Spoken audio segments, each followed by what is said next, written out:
For more than a century, Junior League members have confronted society's most pressing issues and tackled its toughest problems, leaving a legacy of reform like no other. But in a complex world, accelerating and advancing at a rapid pace, change is uncomfortable, conflicts are inevitable, and challenges are cyclical. Problems loom large, while leadership talent and funding are scarce. To fight these battles, find solutions, and advocate for those in need, a renewable army of women, empowered as agents of positive change, is essential. Preparing women to serve their communities is the Junior League's mission, because tomorrow there will be new issues and new challenges, and the women of the Junior League will continue to serve as the undeterred voices for action, justice, and change.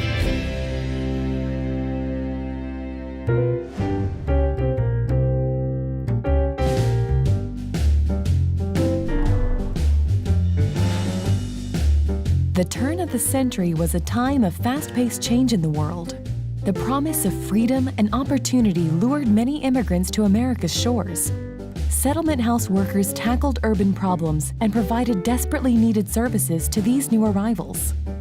At 18, Mary Harriman was preparing to enter Barnard College.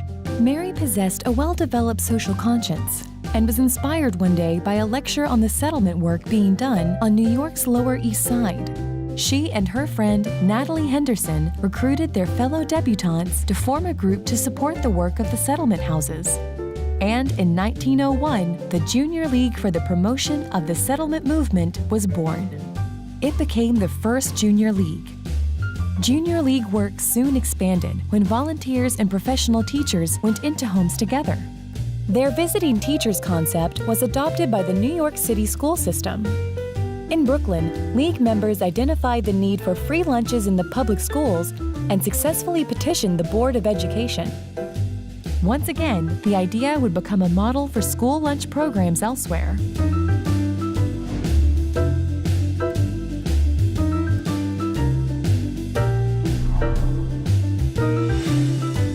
During the second decade of the 20th century, the role of women in the public arena strengthened. Out of the settlement house movement had come a new respect for social work and for women as volunteers. As more leagues were formed and membership increased, committee efforts branched out into visiting nurse programs and baby shelters, even dressmaking classes and hospital work. To keep members connected, a Junior League bulletin was created in 1911. During World War I, Junior Leagues played an active role in selling war bonds. The San Francisco League formed a motor delivery service that served as a model for the nationwide Red Cross Motor Corps. The suffragette movement was also in full swing. The St. Louis League was formed in 1915 specifically to support the cause. By the end of the 1910s, the 19th Amendment to the U.S. Constitution passed, giving all American women the right to vote.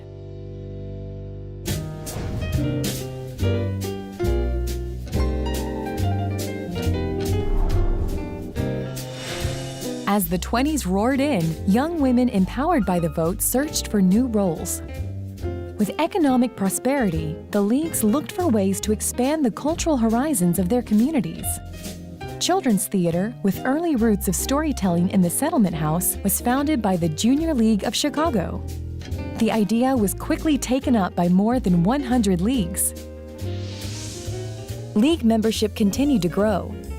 Leagues voted to create the Association of Junior Leagues of America in 1921 to manage conferences and the admission of new leagues, as well as to publish the bulletin. In 1929, Ruth Pratt became the first Junior League member and first woman from New York to be elected to the U.S. Congress. She blazed the trail for many league members since, who have translated league training into local or national positions of prominence.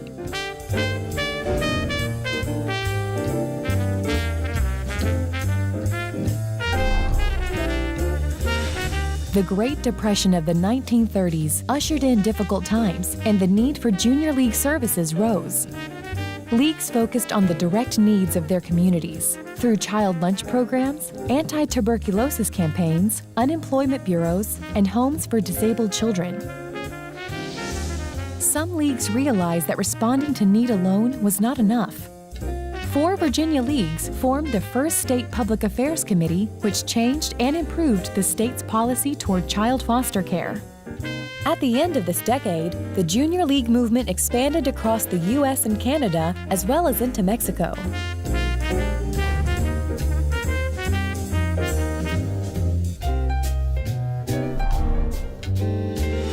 The 1940s are indelibly linked to World War II.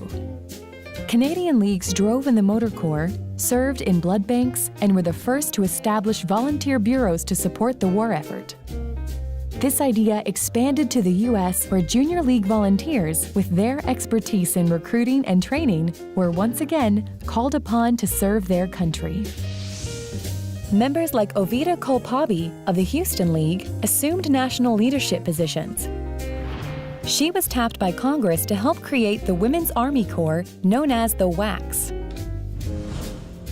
In addition to the war efforts, the leagues created other new services, such as the very first mobile cancer clinic, which was established by the Louisville League.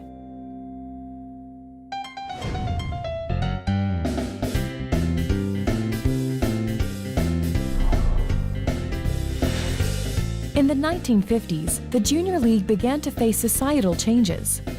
With returning GIs and the formation of numerous new families, a home with children in the suburbs became the norm for many women. Nearly 150 junior leagues were involved in remedial reading centers, diagnostic testing programs, and programs for gifted and talented children. The Junior League of Mexico City extended its work to the blind. A visit from Helen Keller brought international recognition. By 1962, the league had built the most comprehensive center for the blind in the Spanish-speaking world. With TV in its infancy, junior leagues were among the first to push for quality programming for children and collaborated in the development of educational TV. Junior leagues were involved in more than 300 arts projects and multiple partnerships across many cities to establish children's museums and other cultural outlets. Throughout their history, leagues have found innovative ways to raise funds to support their work: thrift shops, follies, galas, markets, and more. Though Augusta, Georgia wrote the very first cookbook, it was with the publication and astute marketing of Charleston Receipts that the cookbook gained a momentum that continues today.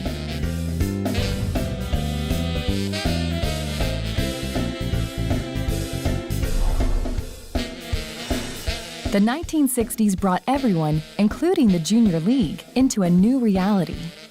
Young women were no longer expected to simply marry and settle down.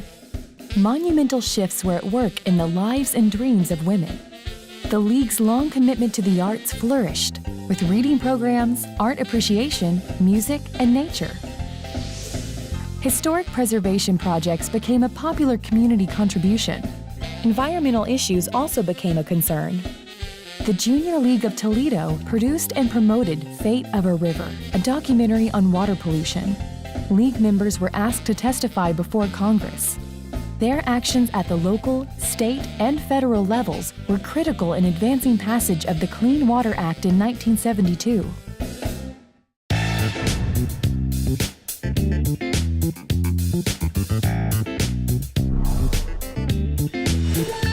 In the 1970s, leagues affirmed their commitment to a diverse membership by adopting the Reaching Out Statement, which welcomed women of all races, religions, and national origins who demonstrate an interest in and commitment to volunteerism. The leagues further expanded their participation in public affairs. Impact was a 4-year collaboration between more than 200 leagues and the U.S. government to improve the criminal and juvenile justice systems.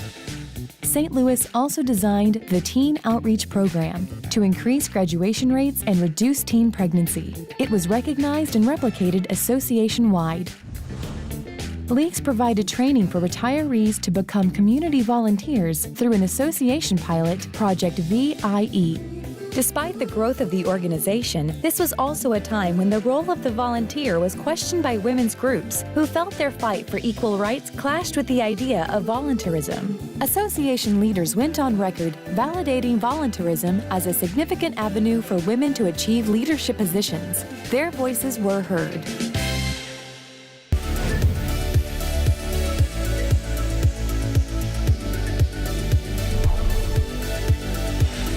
In the 1980s, junior leagues took on new and often controversial issues. Leagues helped gain passage of the first federal legislation to address domestic violence, the Family Violence Prevention and Services Act of 1984. In 1985, the Junior League launched Woman to Woman, a 3-year international public awareness program addressing alcohol abuse among women. More than 100 leagues participated. In 1986, the Junior League of Los Angeles was the first league to tackle AIDS, a daring new addition to the league's agenda. Leagues continued their work with children through programs like Project Lead, an international leadership training program for marginalized youth. This was also the decade during which the Junior League of Phoenix member Sandra Day O'Connor was named the first woman to the U.S. Supreme Court, and the Junior League movement expanded to the United Kingdom.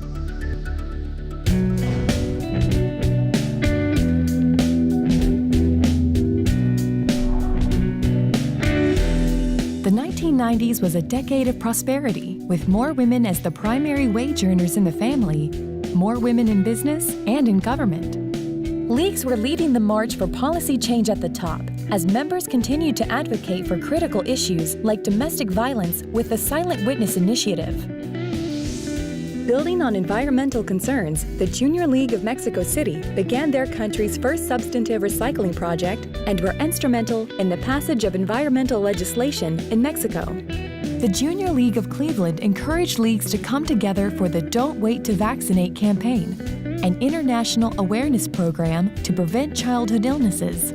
The campaign was implemented by all 276 leagues at the time. It was in the 90s that the Association of Junior Leagues International, or AJLI, established the Mary Harriman Community Leadership Award to recognize outstanding women who, like our founder, have made a lasting difference through their lifelong commitment to members. Sandra Day O'Connor, Ruth Collins Sharp Altshuler, Deborah Taylor Tate, Lyda Hill, and Ann McDonald Milling are a few who have been honored.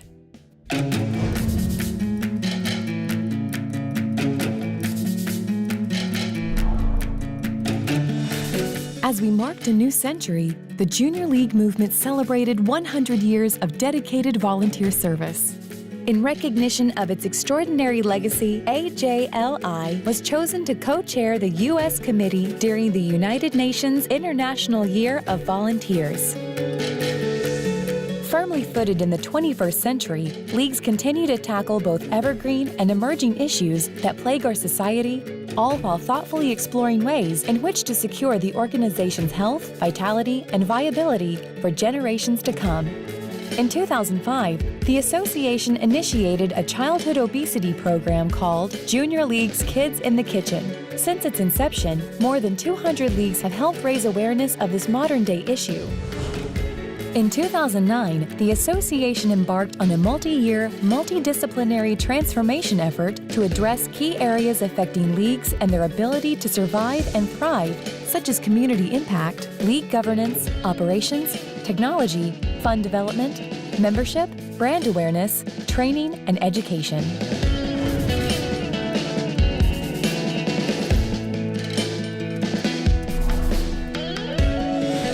The following year, the Junior League was honored by the United Nations Association for groundbreaking work generating awareness of human trafficking and the child sex trade. The number of leagues engaged in this work has grown dramatically, and their impact has been profound.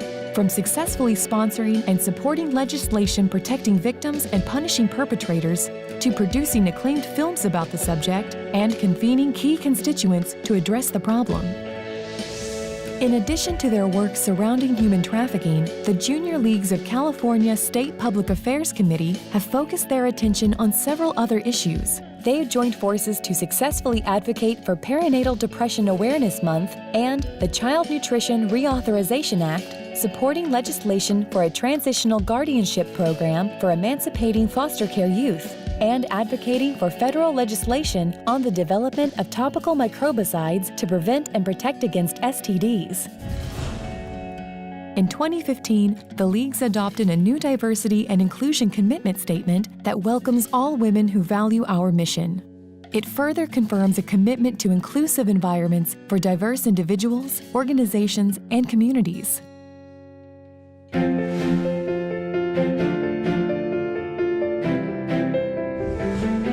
True to their legacy, today's League members are at the forefront of tackling society's thorniest issues for the express purpose of enhancing the social, cultural, and political fabric of our society. As a result of this work, the Junior League has amassed an archive of irrefutable results and an indisputable reputation as thoughtful and influential change agents for the public good.